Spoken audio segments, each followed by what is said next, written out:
They laughed when they hurt you. They acted cold. They said, "It's not that deep." But here's what they don't show you. At 2:17 a.m., when the room is dark and their phone is silent, they're not at peace. They're thinking about you. You loved them in a way most people don't know how to love.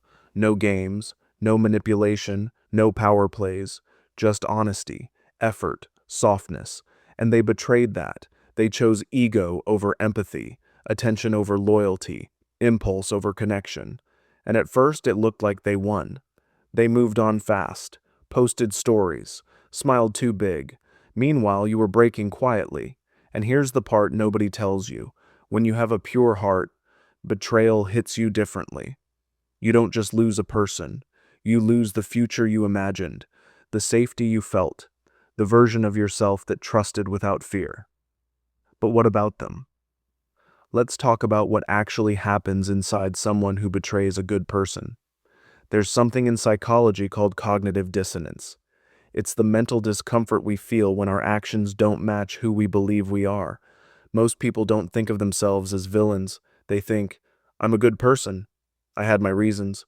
They were too sensitive. It just happened." But when you betray someone who was genuinely kind to you, the mind struggles to justify it because there's no real excuse. You weren't toxic. You weren't playing games. You weren't trying to control them. You loved them, and that's what makes it hard for them. When someone betrays a toxic partner, they can say, "Well, they were crazy anyway." But when they betray someone pure, they can't rewrite the story so easily. So what happens? They try to numb it.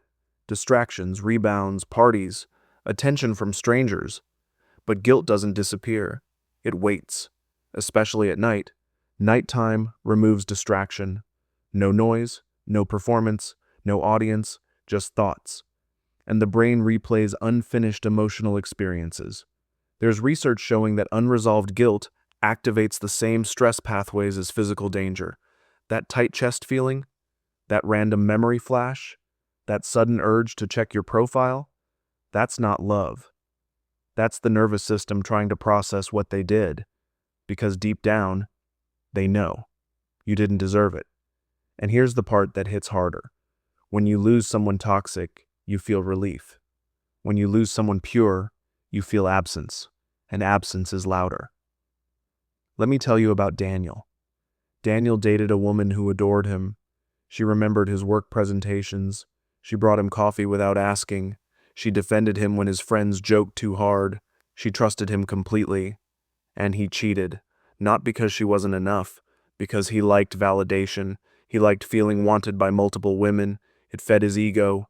When she found out, she didn't scream. She just said, "I would have chosen you every day." And she left. At first, Daniel felt free. No accountability, no emotional depth, just casual fun. But about 3 months later, it started.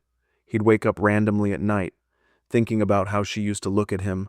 No suspicion, just belief. He started comparing every new girl to her calmness. Nobody matched it. And that's when regret really set in. Not because he was lonely, but because he realized something brutal. He may never again be loved that purely, and that's what keeps someone up at night.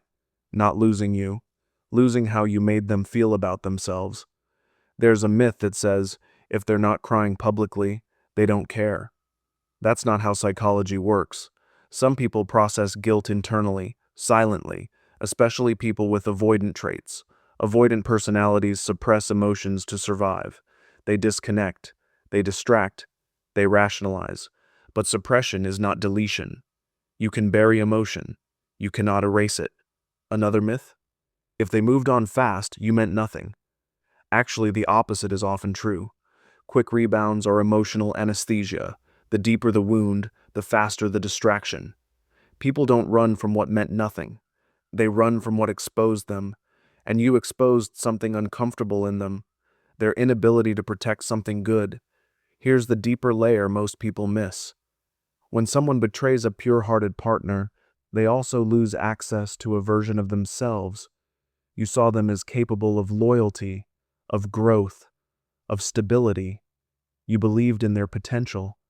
And when you leave, that mirror disappears. Now they're left with who they really are without your belief propping them up. That's heavy, because being loved by someone pure raises the standard of who you have to be, and if they weren't ready to meet that standard, they fall short in their own eyes. That's where sleepless nights begin, not punishment, awareness. So if you're the one who was betrayed, listen carefully. Your softness was not stupidity. Your loyalty was not weakness. Your belief in them was not foolish. It was rare. And rare things are often mishandled by people who don't know their value. You don't need revenge. You don't need them to admit guilt. Life has a quiet way of confronting people with the consequences of their character. And when the world goes quiet, when the phone stops buzzing, when distraction fades, the truth gets louder. You loved with integrity. They have to live with their choices. And here's the most powerful part. You can sleep peacefully because you didn't betray your own heart. And that peace is something they can't fake. If you've ever been the one who loved purely and got hurt, you're not weak. You were brave. And one day, someone emotionally mature will recognize that bravery and protect it. Until then, protect it yourself.